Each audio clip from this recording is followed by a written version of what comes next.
In the name of the Father, and the Son, and the Holy Spirit. Amen. Let us put ourselves in the presence of the Lord. Lord, graciously give us your Holy Spirit. Guide us from within. Give us your light, your discernment.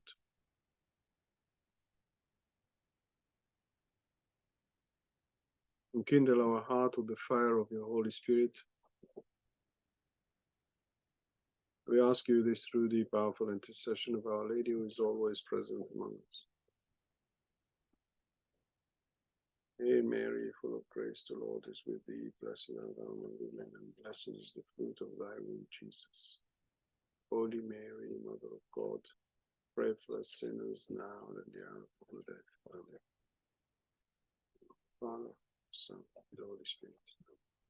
So, good evening, everybody. Welcome back to this course, Reading and Studying St. John of the Cross. This is video 38, and we are in the same chapter 16. We are,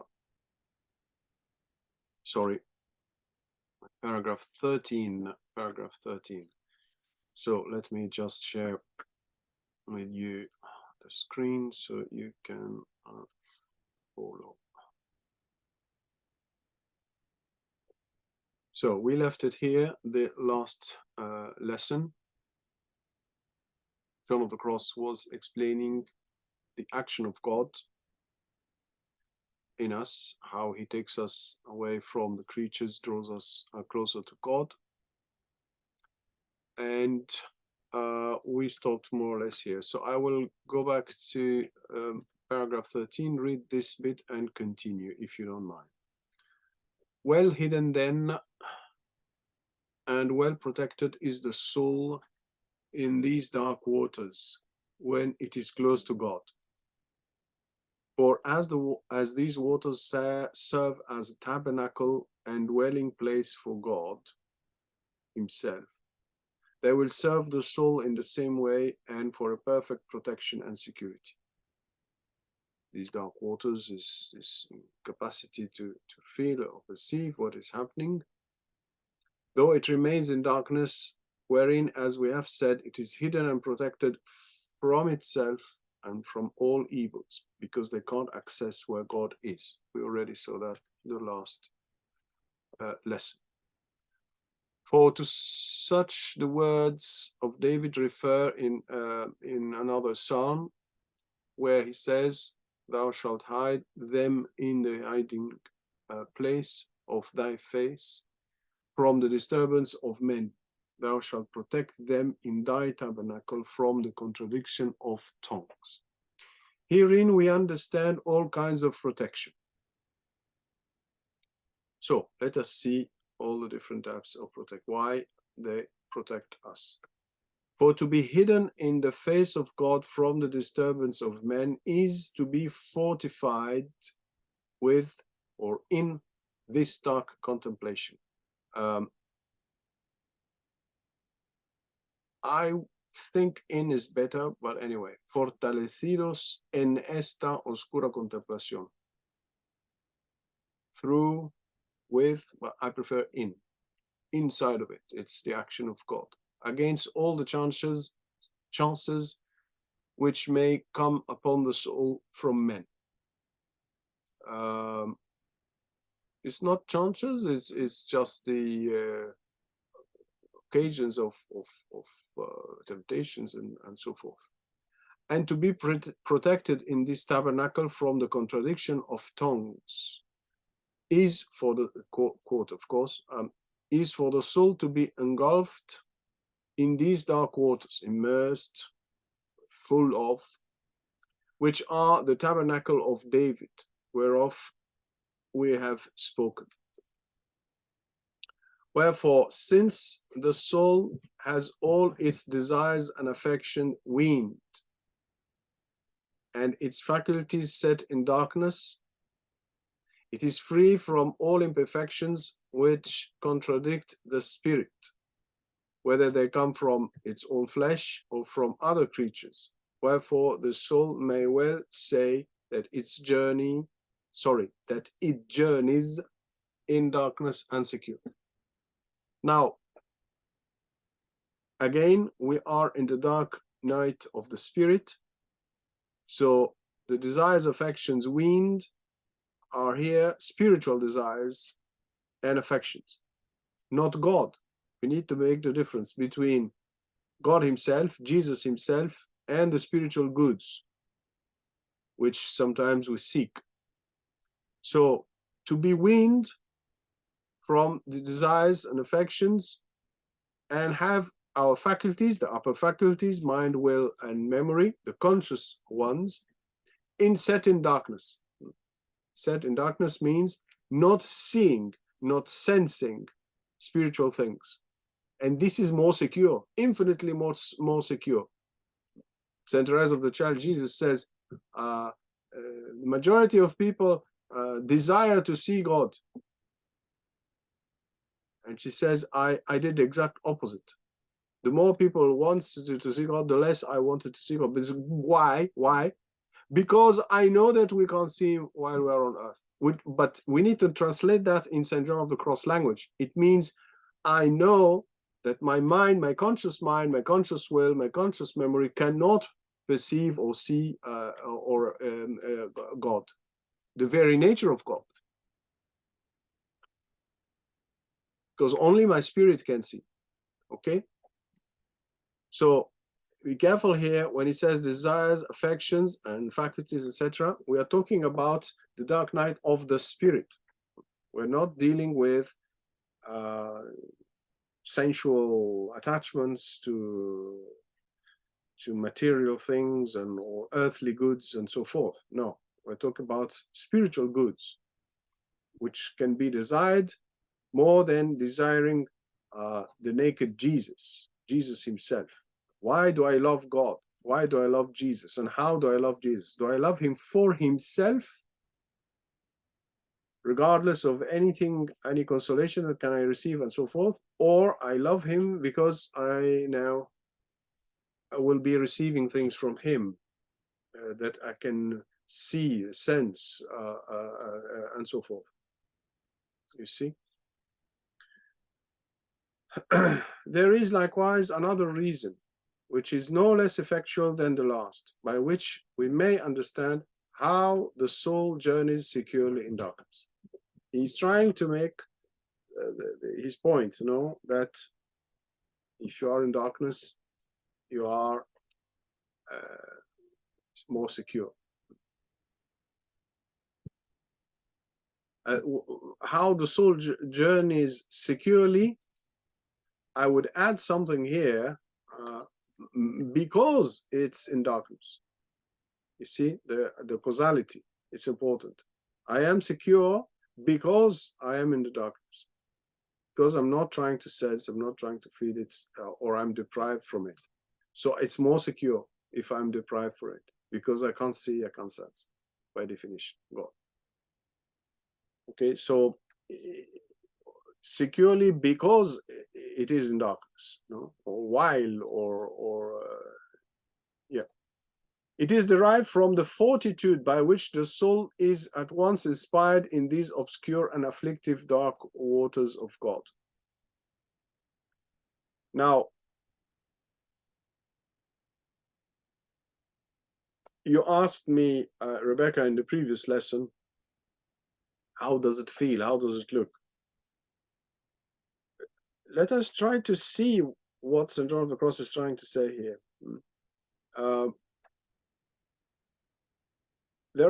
These are obscure and afflictive dark waters of God, which means God is depriving the person from feeling, from having the spiritual bearings, from continuing to lead the same style of spiritual life, prayer and all sorts of spiritual activities and so forth. Now God deprives us from, I would say, the perceived, the juicy bits. Is the person surrendering? No. Look here what he's saying. There is a fortitude, which means the person continues to do it in faith, not because the person was sensing or feeling, but just because of faithfulness to Jesus. I have, I don't know, say an hour of contemplative prayer. And now contemplative prayer, I'm just answering your previous question, no? And using this sentence. I have an hour of contemplative prayer. I used to practice contemplative prayer or adoration. But in the past, I used to have some consolation, some this, some that, etc. And now, not only there are distractions which can occur at any stage of spiritual life, but no, there is much more. It's hell. It's pure hell. I feel that I am completely and utterly distracted. I can't give anything to God. I cannot focus. And so all what I used to do before is gone. But will I then surrender and will not practice contemplative prayer? No, I am advised to continue. But it's hell. It's an hour where there is no pleasure whatsoever. On the contrary, it's very difficult. It's like entering in hell. Very difficult to stay there, to be there for him. I'm there for him, not for myself. This is what Saint Teresa of the Child Jesus says. I do it to please Jesus. I'm here to please Jesus. I'm not gaining merits. I'm not accumulating merits. I'm not searching certain things. No, I just want to please him. But now, if she has to continue to please him in such circumstances, which is complete lack of any bearings, then what is happening? This engenders or generates fortitude, strength. So the person is not surrendering. The person continues, but doesn't feel anything. The world is upside down. And paradoxically, the person is advised to continue and do it. So what happens here? It is derived. Why am I secure and dark? Because I still do practice contemplative prayer, but I don't practice it for my own pleasure. I do it because I want to be here for him. But it's a disaster, but fine. I'm just here for him. I'm just like a bag of potatoes sitting there, or sitting like a lemon. But it's for him. I'm not gaining any. I don't have the impression of gaining anything, but I do it for him, to please him. You see? So this brings fortitude. This strengthens the human being, on top of the fact that God will work, and the impression of this horrible impression, in fact, is the effect of his work. It's not that he is absent. No, he is drawing closer. What we perceive as a destruction of what the structure we had before, the spiritual structure we had before, is falling apart. This is the fruit, this is the direct effect of his work. So God is working. God is working, and working better and deeper than before. You see, and I continue to expose myself to him. So this is derived from the fortitude by which the soul is at once inspired in these obscure and afflictive dark waters of God. For after all, though the waters be dark, there are nonetheless waters, which means God is communicating himself. And therefore they cannot but refresh and fortify the souls. The soul doesn't feel that. The soul says, I'm in hell. But deep, deep, deep, the soul is fortified and refreshed. Refreshed not like, oh, it's hot and I got a lovely shower, or I have a fan in front of me, or air conditioning, so I feel nice. No. Refreshed deep inside, not perceived. So cannot but be refreshed and cannot but refresh and fortify the soul in that which is most needful for it, which is the deep purification happening in the spirit, and leading toward the pure act of faith, although in darkness and with affliction. So you see, here is the paradox. On one side, the deepest part of me is fortified, is nourished by God, if you want, in a simple in simple words, And the paradox is that all what I perceive is the opposite. So in spiritual direction, when you have such a person,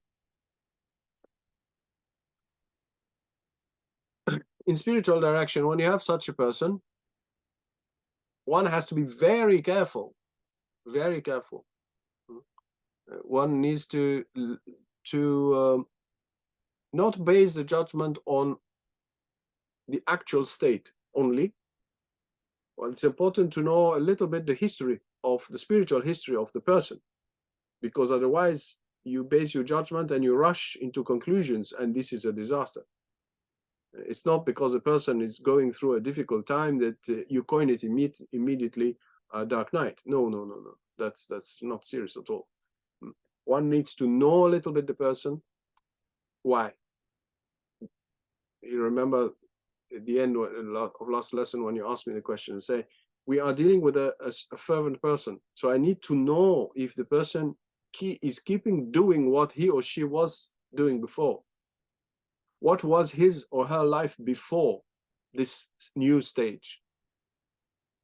A little bit to get a sense of the mental health of the person prior, not now, before. Why?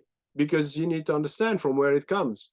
Is it caused by God, by a change that God operated, or is it caused by natural causes, or is it caused by lack of commitment? And John of the Cross talks about melancholy caused by lack of commitment, or maybe, God forbid, any sort of sin. So you need to know a little bit the person before, then see the line, a certain light of continuity in the behavior. Then you might say to yourself, not to the person necessarily, but to yourself, it seems that God now is acting in a stronger way, in a deeper way. And what happens, if this is the case, of course, you rejoice. You rejoice. Why? Because now God is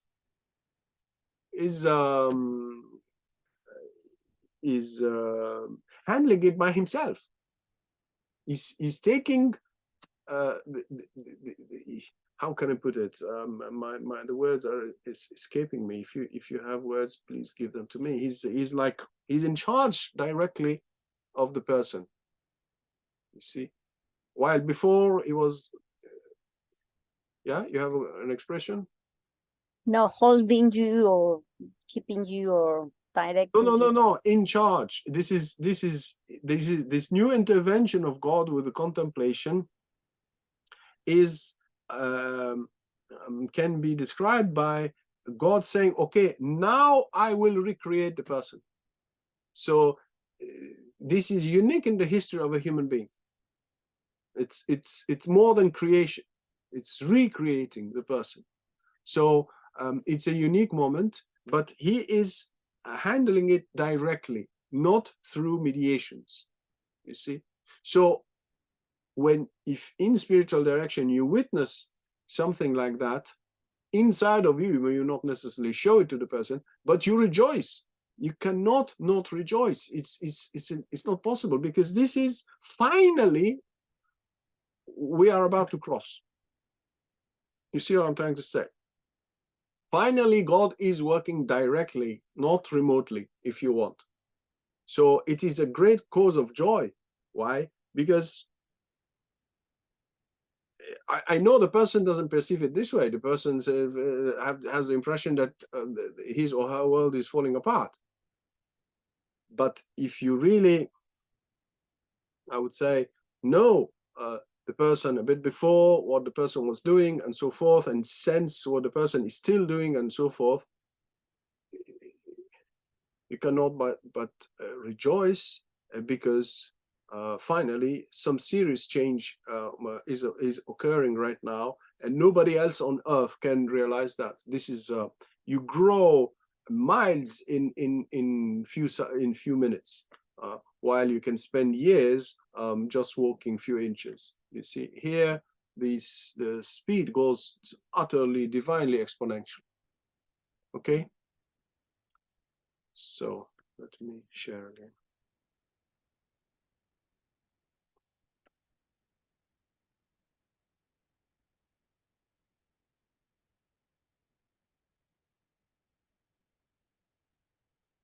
For the soul immediately perceives in itself a genuine determination and effectual desire. This is new now. This is a development or growth inside of this period of purification, and it's already a transformation here, a change. To do not which it understands to be an offense to God, and to omit to do not that seems to be for his service. The person, and this is very important sign. You talked about, is it a bit of like melancholy and so forth. The fruit, one of the first fruits of this new action of God, this dark night of contemplation, is a genuine determination and effectual desire. So there is a new understanding of something. If something could offend God, the person, you feel that the person is much stronger in abiding and not doing it. And if you know that something is real service of God, you're keen to do it. You don't want to omit doing it. So this is a sign. I know St. John of the Cross gave 3 signs of this contemplation. You cannot meditate, and then you have, and I think that this sort of inward solicitude and the quality, how the person is observes better in greater details what could offend God and what could serve God. This perception, this new perception, this quality of this perception, if we want to like a zoom in the quality, then that's a sign there is progress here. You see, it's visible in spiritual direction. It is visible. The person, the conscience of the person, is much more sensitive, and the determination in the will follows this new perception, which is just described here. Let me read it again. For the soul immediately perceives in itself a genuine determination, or a true determination in Spanish, una verdadera determinación, a true determination and effectual desire. Yeah, eficacia, in one word in Spanish. To do not which it understands to be an offense to God. That's new. The person was a little bit more lean, a bit more like not that sharp, not that strong, and now there is a change. So, a genuine determination to omit to do not that seems to be to omit to do not that seems to be for his service, which means if something seems to me of service of God, I will not just let it go. I will try to do it. For that dark love, incredible, no? Look how versatile his description of God's intervention here. Contemplation, dark night, purification, intervention of God, dark love here now we have. Dark love. All these are synonymous. You see how there is a great flexibility. He's not fanatical about certain words. What he means is the reality. So we need to look at this reality and try to understand it. For that dark love cleaves to the soul. Cleaves to the soul, causing it a most watchful care. Most watchful care. Muy vigilante cuidado. more aware. Your conscience, you are more awake. Here is the paradox. You feel that you are in obscurity, in greater obscurity, but you see, if somebody knows to discern, how to discern here, spiritual director, you can spot this person now is behaving in a better way now. The person is much more watchful than before. There is growth. There is serious spiritual maturity here. And inward solicitude concerning that which it must do or must not do for his sake, in order to please him, It will consider and ask itself 1,000 times if it has given him cause to be offended, to upset, enojarle, to upset him. It's not offend. I think enojarle is more upset. Now, what does it look, this 1,000 times? Can you give me a word? If a person does that, what do you say? This person is over what? Or is what? What is the coined expression that we use when a person is like, too scrupulous? Exactly. Interesting, no? We seem at this junction, or the person seems at this junction to fall into a new scruple, more attention, etc. And hopefully, of course, the spiritual in spiritual direction, the person is helped a little bit. But it's a normal effect. What I'm trying to say here, to comment, is that here it is. We are spotting it, no, 1,000 times. Scruple. It's a result. It's an effect. We are not saying it's good or bad. We are saying it's an effect. Then we help the person, but you can't, in general, not have it. So it's a result, or it's an effect of this intervention of God. The person is much more watchful, awake, and the conscience is very, like, yeah, you don't close your eyes anymore.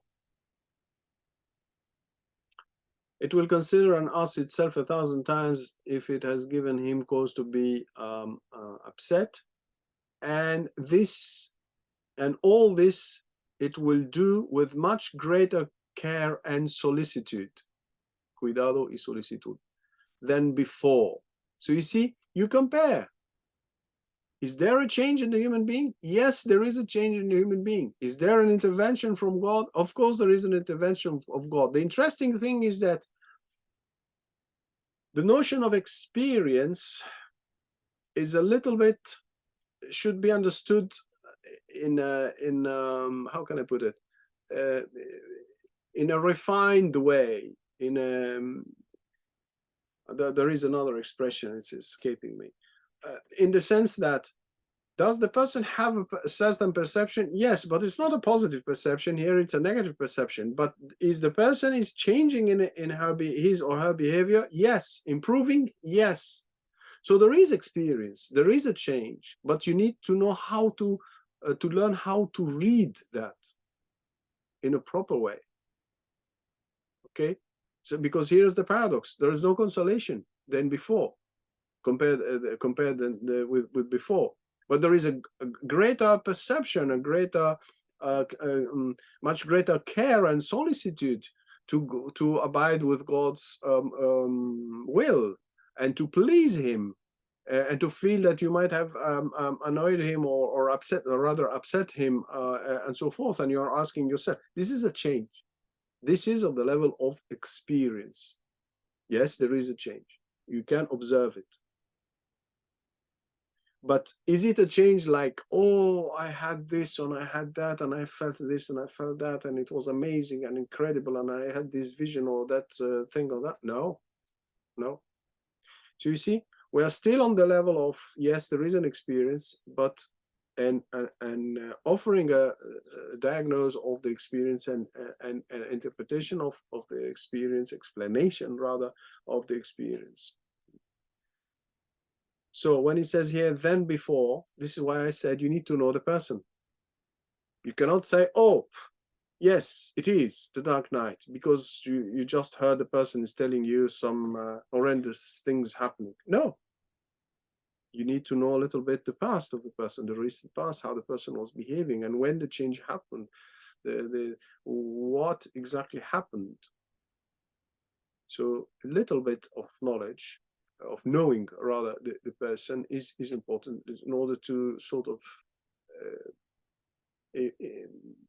better appreciate the change and evaluate it and offer a more accurate diagnosis. So all this it will do with much greater care and solicitude than before, and has already been said with as has already been said with respect to the yearnings of love. He did talk about the yearnings of love. And I think it's one of the three, the yearnings of love is one of the three signs, if you remember well. Now, for here, but I think that this attention or greater watchfulness of the conscience could be seen as is a result of the action of God, the yearning or love, but I think could be seen as a fourth sign of contemplation. We have three signs. St. John of the Cross mentions three, and he gets them from another author, but of course he develops them his way. Now, I think, and I'm leaning here on very experienced masters of last century, who said that you can consider this attention to please God, not to sin in a new way, more than before, and so forth, as a sign of God's intervention, because we cannot do that by ourselves. We cannot realize this change or make this change happen by ourselves. That's not possible. The person, it wouldn't even cross the mind of the person to work on this or that point. For here, all the desires and energies and faculties of the soul are recollected by God. Drawn. Recollected means drawn.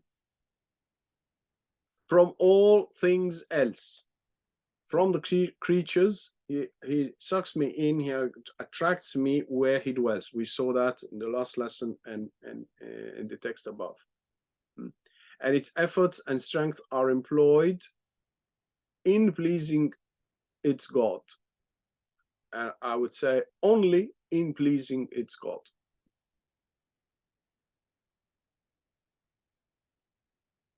Okay, there is a slight difference between saying are employed in pleasing its God alone, or strength are employed only in pleasing its God. This is my choice. I leave it to the experts in English language and grammar. Now, after this manner, the soul goes forth from itself and from all created things. Goes forth, you come out of oneself and from all created things. That's the beauty of the story. So God is acting, and he is like attracting me, bringing me out of myself. What is, in fact, this is the movement of ecstasies. What is ecstasy? Ecstasy, it means to stay, stasis, out of myself.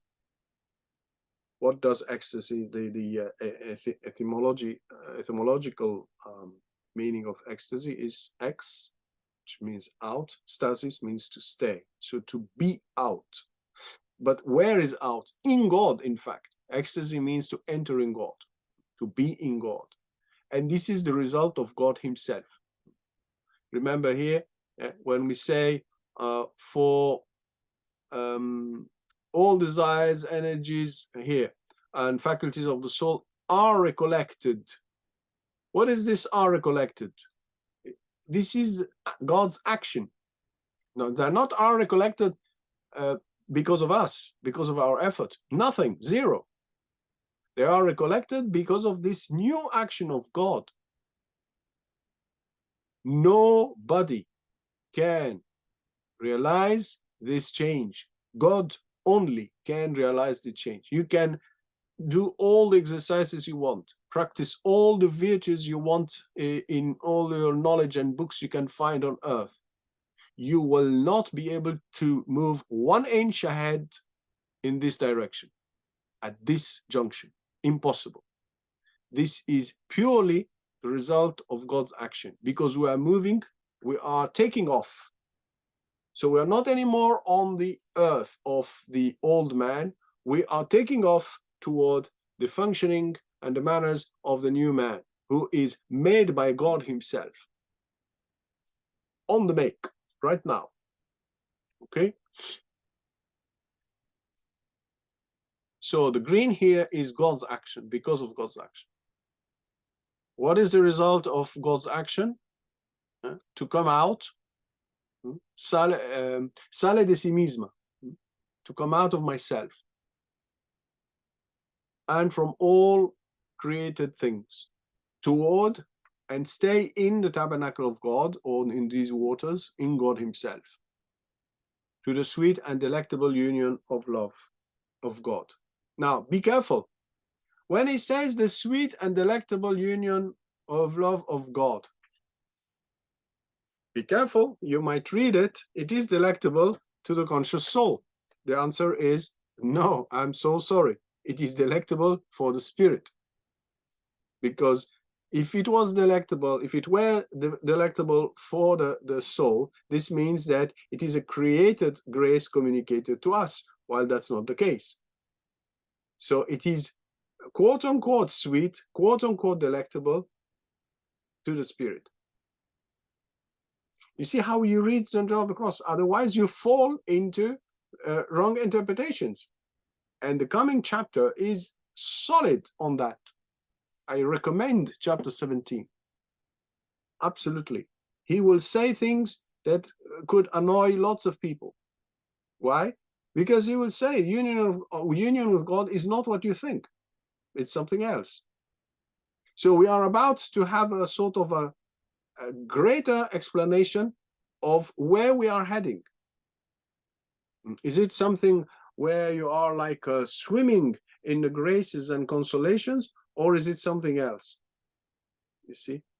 Again, I repeat, we are still on the level of experience. There are real changes in the human being, but they are not the changes that we imagine and project when we talk about spiritual life or read about spiritual life and so forth. Okay? So, after this manner, the soul goes forth from itself, the sweet direction of God. In darkness, this is then the poem. In darkness and secure, by the secret ladder disguised. This is the poem that is commenting. Now, we move on to chapter 17, a great chapter. I really recommend studying it with great care because of what I just said. He distinguishes clearly what is felt or experienced in the conscious part or not felt from what is happening in the spirit. I added this bit, of course. This is a very important chapter on the nature of contemplation. You wish people would read this chapter with attention in order to understand what is contemplation according to St. John of the Cross, and not to their projection while reading St. John of the Cross on his texts. This is a key chapter. You are already prepared for this contents. You know already the contents of this chapter, but it is an accumulation and repetition of the good advice and good description of what is contemplation. And surprise, surprise, it's not necessarily something that is perceived. So you ask yourself, what is then contemplation? Why do we call it contemplation if there is nothing to be contemplated by the conscious part? It is shocking, yes or no? So let us see what he says, not what we project on his texts. So again, this is me adding that. You can remove it. It's only me. Explains how this dark contemplation is secret.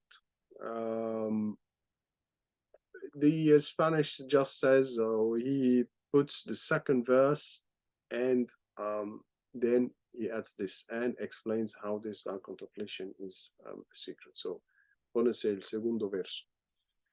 Now, three things in Spanish is properties have to be expounded with reference to three words contained in this present line. Line is here, secret, ladder, disguised. You see? In darkness and secure, I reached union. By the secret ladder, disguised. So he's trying to explain what he means by this. This is his point, by the way. Three properties, two, namely secret and ladder, belong to the dark night of contemplation, of which we are treating. The third, namely disguised, belongs to the soul by reason of the manner wherein it conducts itself in this night. La tercera conviene a saber disfrazada, pertenece al alma por razón del modo que lleva en esta noche. So the manner wherein it conducts itself in this night. So one is the dark night itself, and the other one is how do you behave. So God on one side and us on the other. As to the first, which is secret, must be known that in this line the soul describes this dark contemplation by which it goes forth to the union of love. So that's the means. Otherwise, there is no union with love. If God is not acting here during this purification and transformation, giving us this dark contemplation, you don't expect union with love. It cannot happen. It's a contradiction, total contradiction. And God knows that there are people who think that it's possible.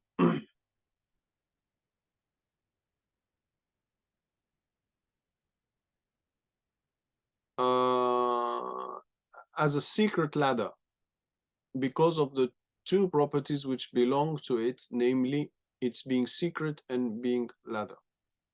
We shall treat of each separately. So now, secret. This is me adding here in red, of course. You know that anything in square parentheses, it's me, in addition from me, just to, I don't know, clarify either or the translation, offer a better translation, or here just to put a title. First, it describes this dark contemplation as secret. Secret means hidden. Since, as we have indicated above, it is mystical theology. Mystical, secret. Some interpretations of the word mystical is these interpretations are for the meaning of the word mystical means secret.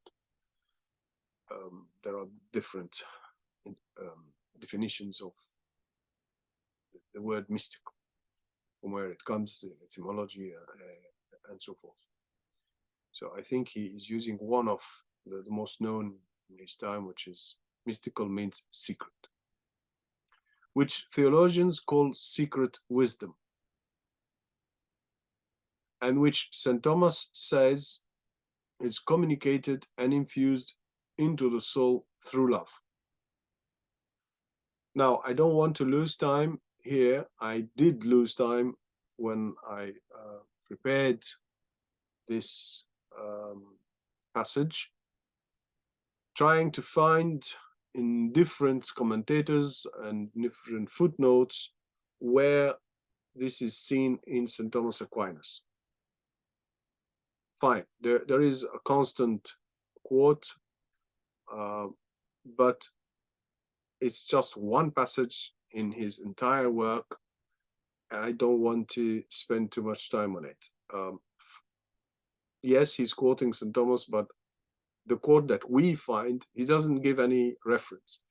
The quote that we find is not convincing enough for me.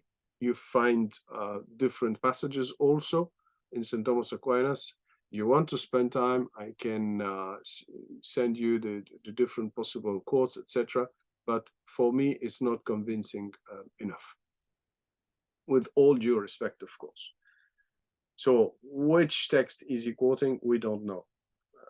We just, each translation or the Spanish works, collected works of St. John of the Cross offer references. Fine. So this wisdom is communicated and infused. Infused means communicated from God directly without any effort from us into the soul through love, through charity.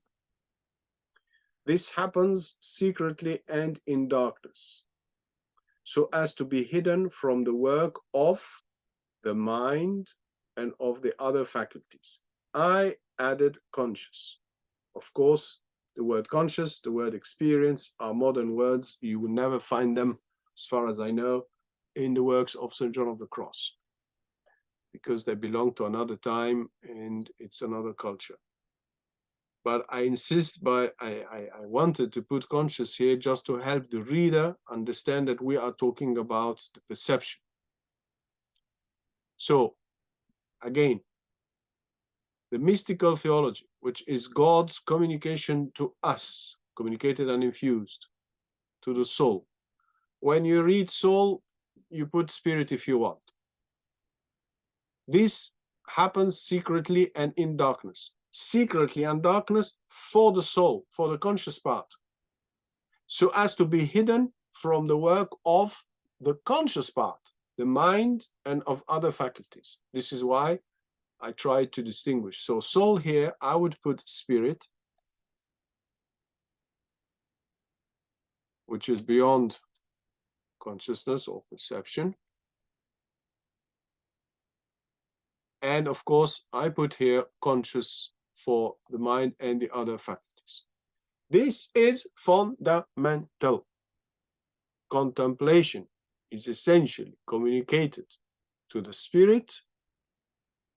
It is not communicated to the conscious part, because the spirit is the only part or area in us which can deal directly with the uncreated God.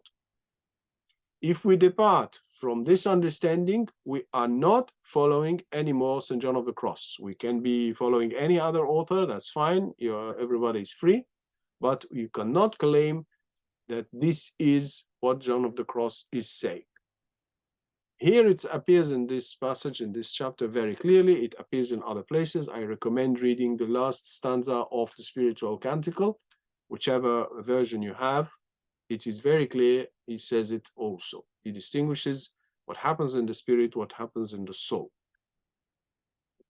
So, when we say that contemplation is communicated secretly, when we say that contemplation is called secret theology, because mystical means secret, John of the Cross understands it, and he's not wrong, as being communicated directly to the spirit. It is true that he's not saying it clearly here in this passage, but he says it in the other passages I mentioned, at least. But this is very important. Otherwise, we are mixing everything. We think that contemplation, according to St. John of the Cross, is a perception of something. No. I don't say that there is no perception. There is perception. But when he talks about contemplation, he talks about what God is giving to the spirit. God can give other things, that's fine. Other types of contemplation, that's fine. But the contemplation here means the direct communication of God. God gives himself. You see, he uses the word infuse. Infuse is a scholastic word, means God is pouring himself inside of us to the Spirit. So please be very careful when you use or you hear people or you read somewhere somebody talking about contemplation. You need to be very careful. Are we talking about this contemplation of St. John of the Cross in this moment in the life of the human being, a spiritual journey? Are we talking about a prior contemplation? Or are we talking about a different type of contemplation? Why I'm saying this? I'm saying this because contemplation was a big deal in the first 50 years of the last century. And then the discussion over contemplation collapsed completely afterward. But the authors who dealt with contemplation, I don't want to mention their names right now, their works are unearthed today, and we are reading them back again, and we are rewriting history again. So all the problems we had in the last century, we will, not now, we will have them in the coming decades, because the problem wasn't solved.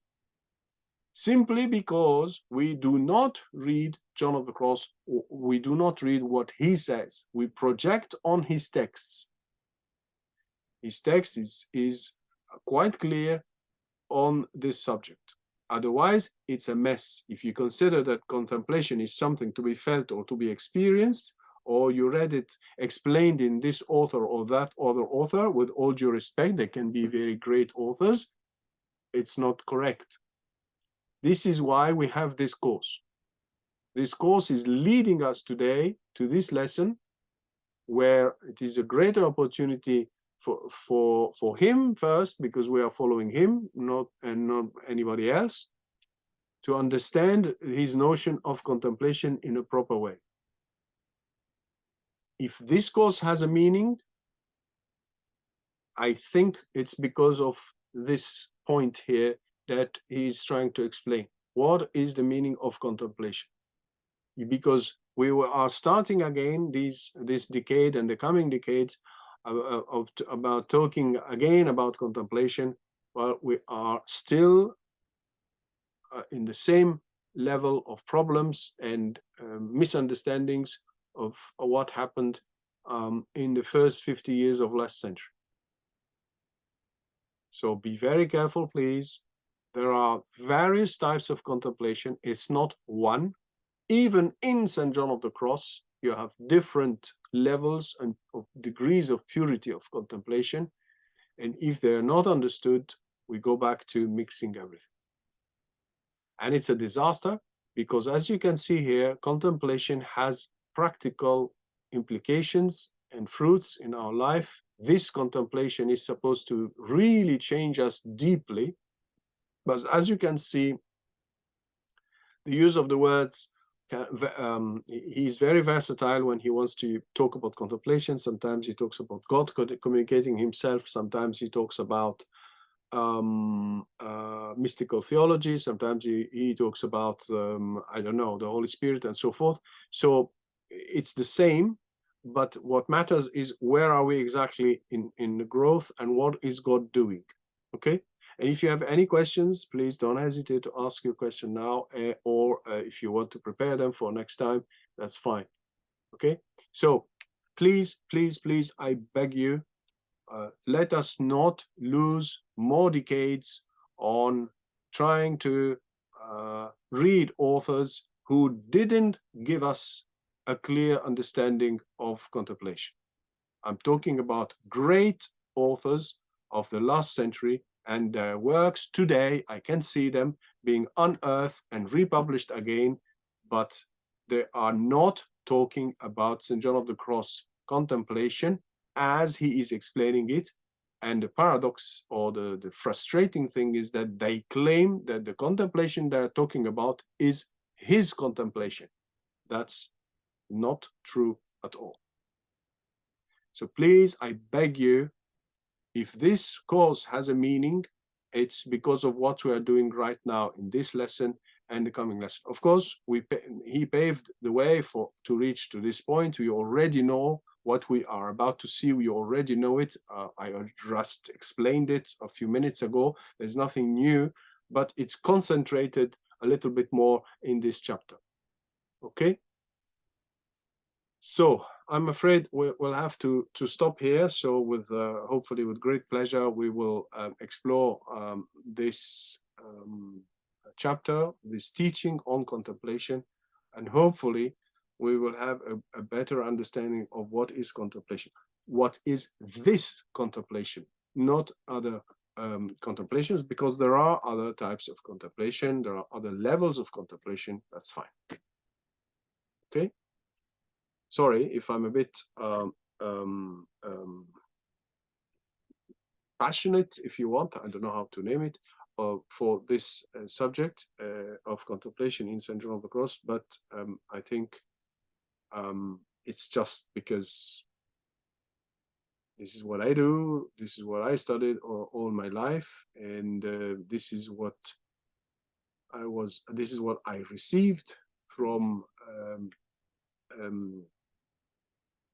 a great Carmelite master, and I think there are issues, important issues here to be addressed, and hopefully we will not repeat the same errors we repeated in the previous century, in the first 50 years of last century, and it collapsed after that, since they fought between each other, not on this precise description, but still trying to explain what is contemplation, as if there were only one contemplation, and each person had in his mind the contemplation he thought he was reading, and it was a very theoretical battle, no practical explanations and implications presented and understood. So it reached a point where the fighters collapsed out of just having exhausted the subject from an intellectual point of view without any further explanation. And the people of God haven't benefited from this great, let us put it, dialogue. I talked about a battle, it was a battle, it was very fierce. Through journals, they fought between each other. You can check that. All this is documented, perfectly documented. The authors are known, very known. But since it wasn't done properly, I think it collapsed, and we are still in square one, not knowing what is contemplation today after almost 100 years, no, a bit less than 100 years. And it is sad because without contemplation, there is no growth. Without contemplation that John of the Cross is describing at this junction, not other contemplations, not prior contemplation, be careful.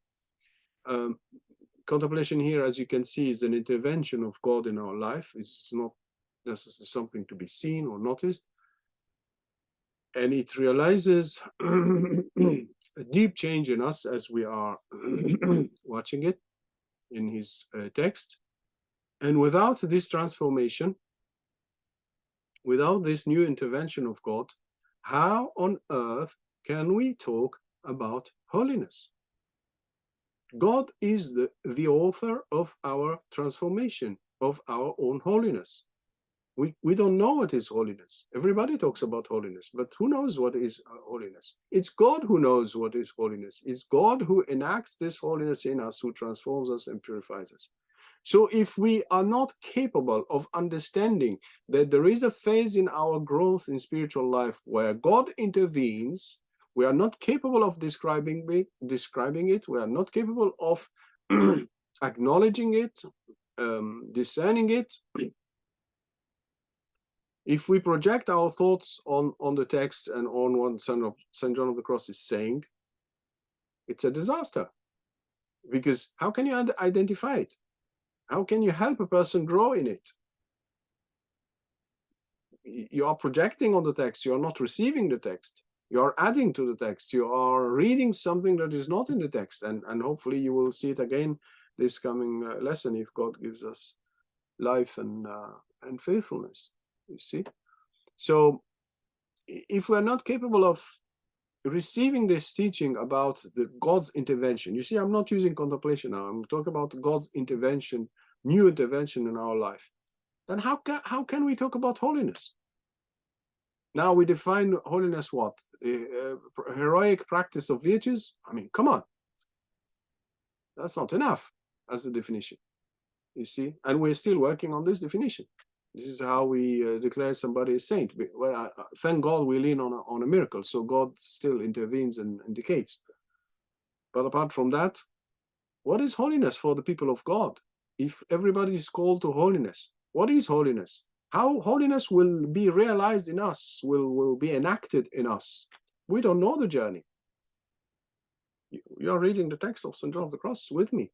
We are reading it together. He is indicating the journey. But it's not what we expect. So I just hope that people will read the text, will try to understand what he says, and try to differentiate between the levels of intervention of God, the previous one, the actual one, and the types of interventions. You see, there are other types, forms of contemplation. Like when you do Lectio Divina, it's another form of contemplation. When one of the greatest authors of last century talks about contemplation, he talks about the contemplation of the mysteries of our faith. But this is not what John of the Cross is talking about. And still he says that this is what John of the Cross says. So it's a bit confusing, you see. So glory be to the Father, and to the Son, and to the Holy Spirit, as it was in the beginning, is now, and ever shall be, world without end. Amen. Thank you very much, and until next time.